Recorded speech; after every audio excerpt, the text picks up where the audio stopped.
Rusia, la propia Qatar, son países que violentan algunos de esos valores, ¿no? Rusia pues, es un país totalmente homofóbico, ¿no? Ahí encarcelan, torturan, etcétera, a la comunidad diversa, ¿no? Cosa que pues, la FIFA no dice nada, ¿no? Hasta yo mismo decía, ¿sabes? Pues si yo soy y no me ofendo, ¿por qué se ofende la gente? O sea, no, ¿por qué se ofende? Si no se tiene que ofender. Ejemplo del Tuca Ferretti en los últimos días, innumerables portadas también con lo de Renato Ibarra, etcétera, en donde pues, se ve muy claramente que la homofobia y la misoginia están muy presentes en cada rincón del fútbol mexicano. Porque el mundo fue creado para heterosexuales masculinos.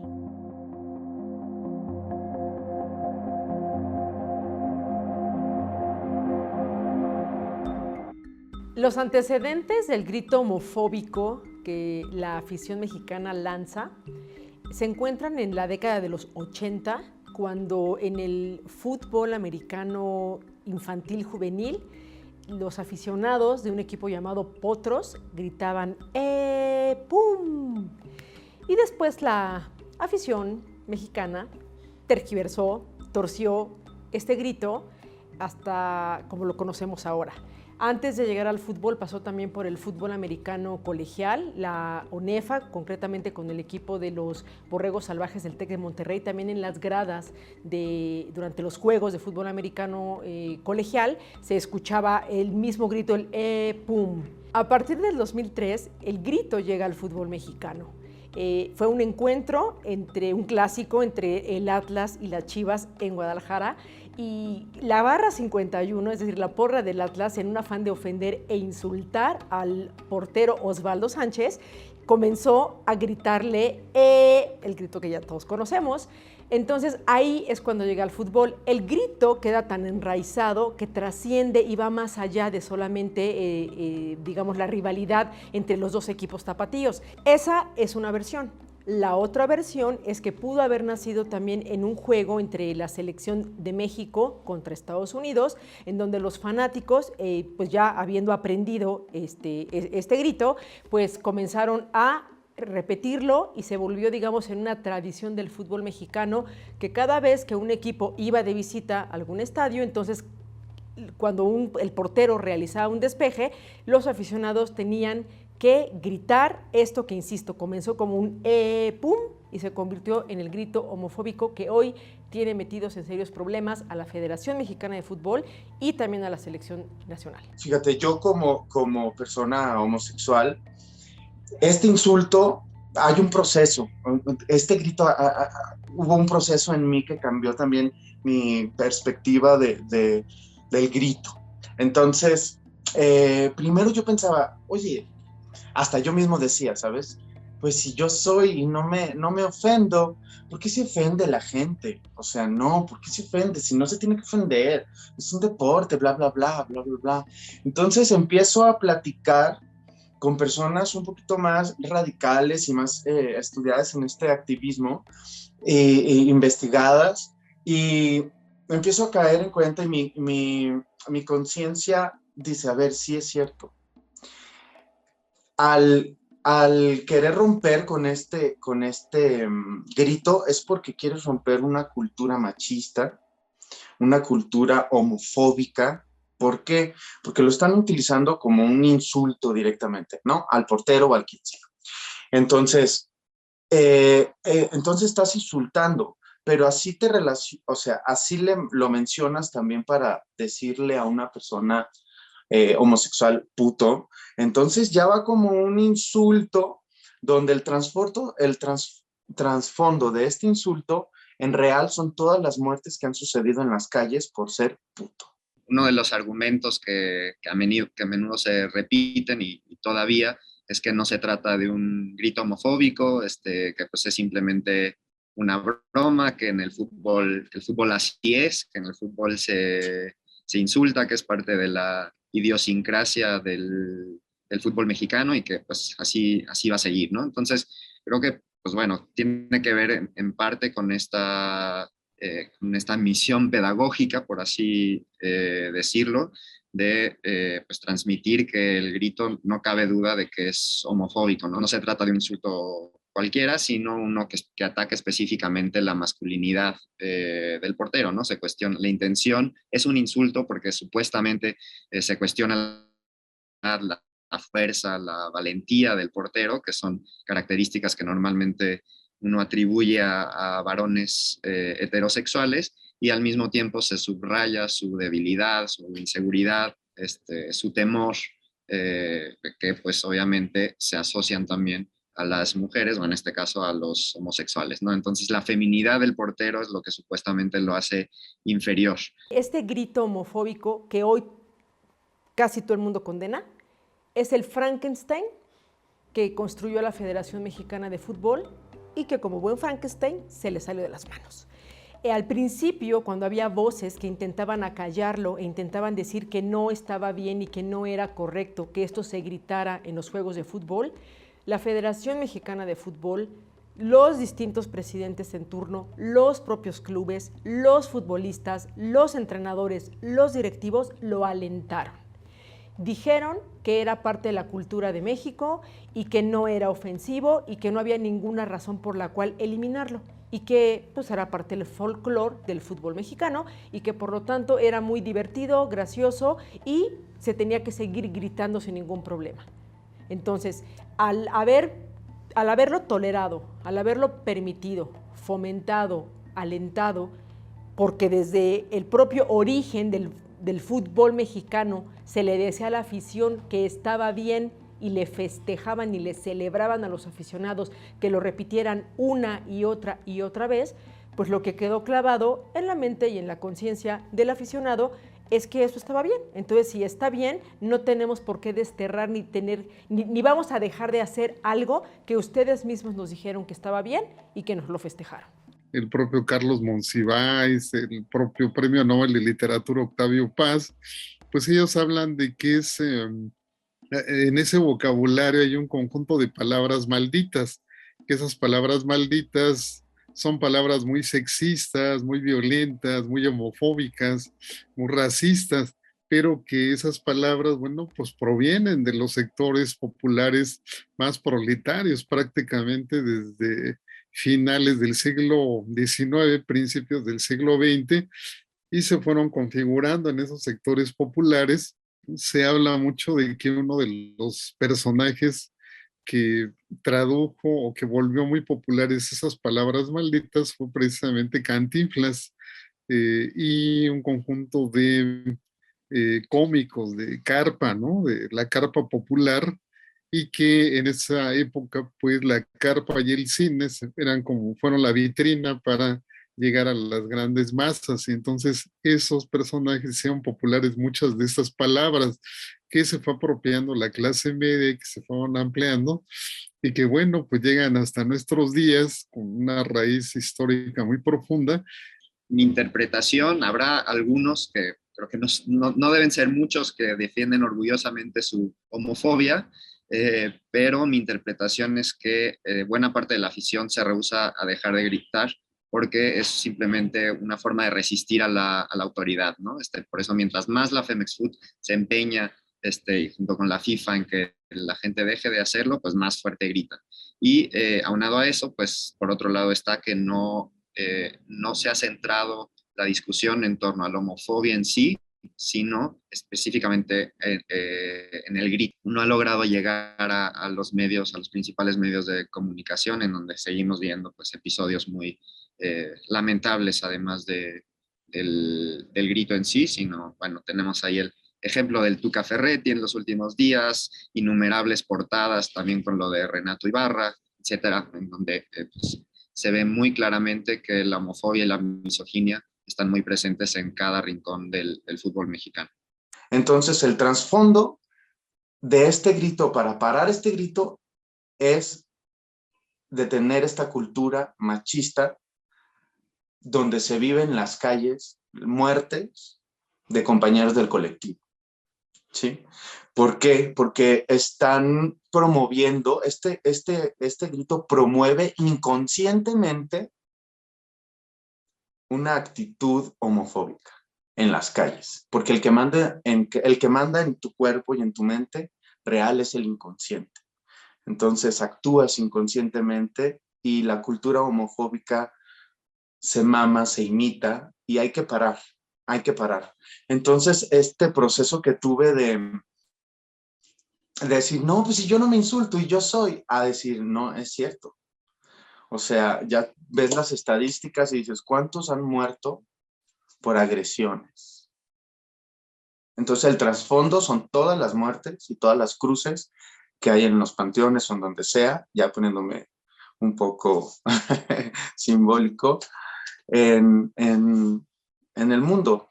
Entonces, claramente cuando se suelta este grito, lo que se le está diciendo al portero es que, a ver, juegas como niña, eres afeminado, eres poco hombre, eres más bien mujer.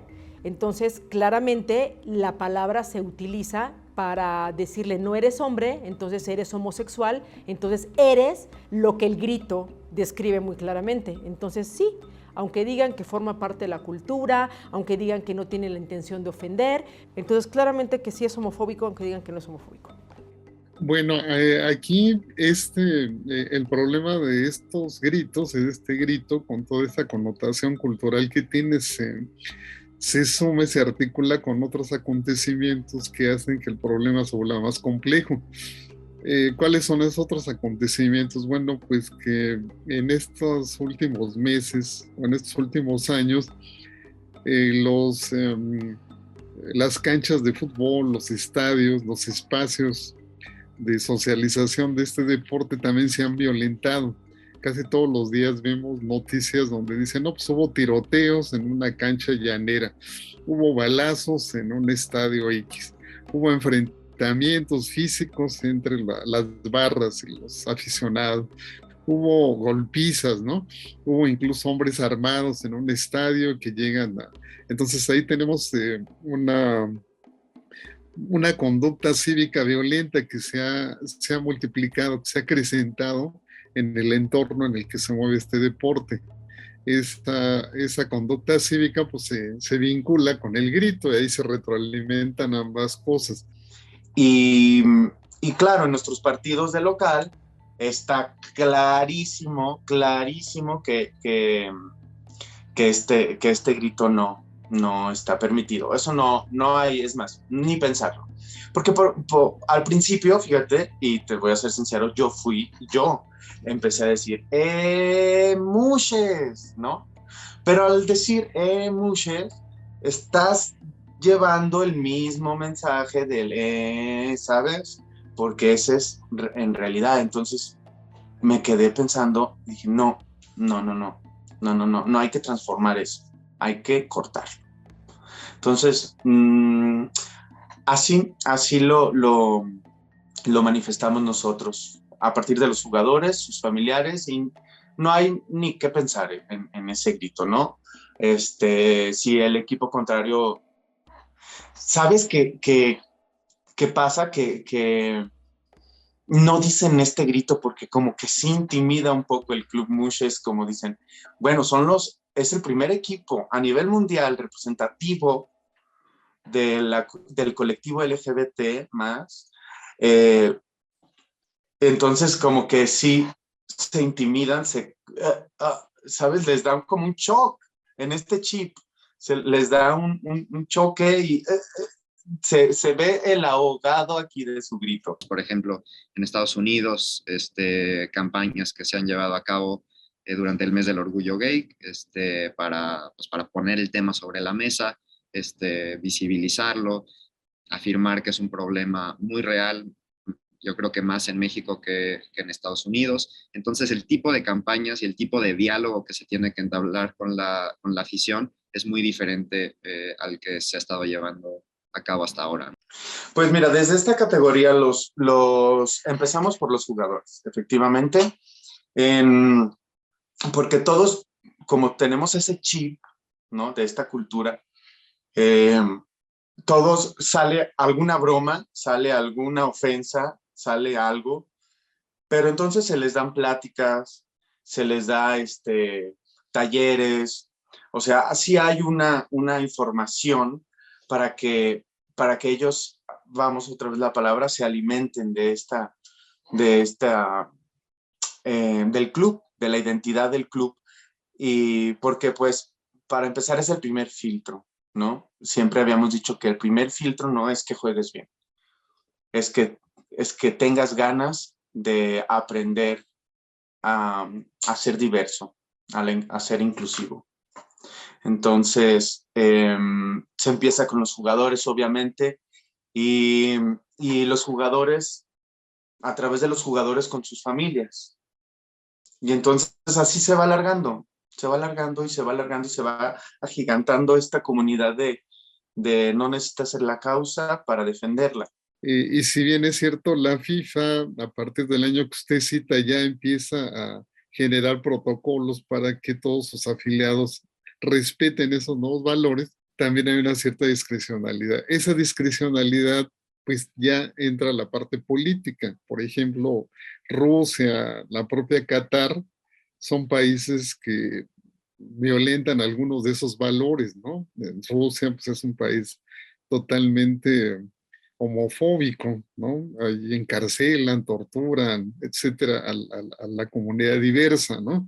Cosa que pues, la FIFA no dice nada, ¿no?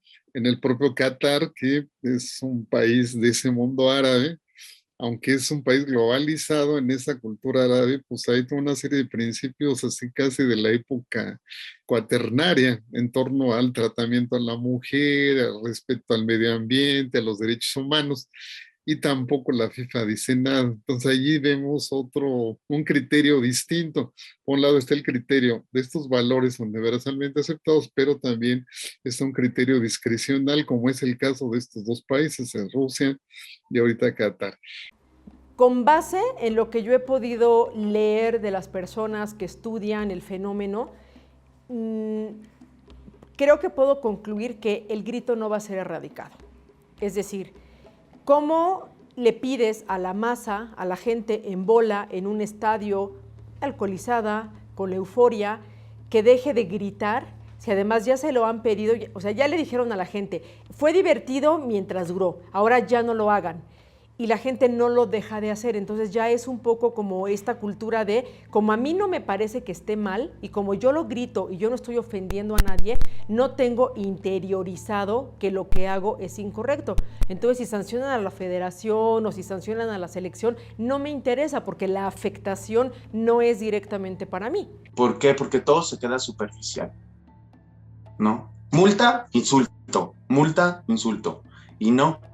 Eso no es la solución en realidad, pero por algo se puede empezar, pero no quedarnos en el mismo escalón de las multas. Y va a ser muy difícil que estas campañas logren tener éxito si no se articulan esos elementos, el elemento cultural por un lado, que bueno, tiene que estar en el diagnóstico. Creo yo que la federación como que creo que ese elemento no lo han considerado por lo que he visto.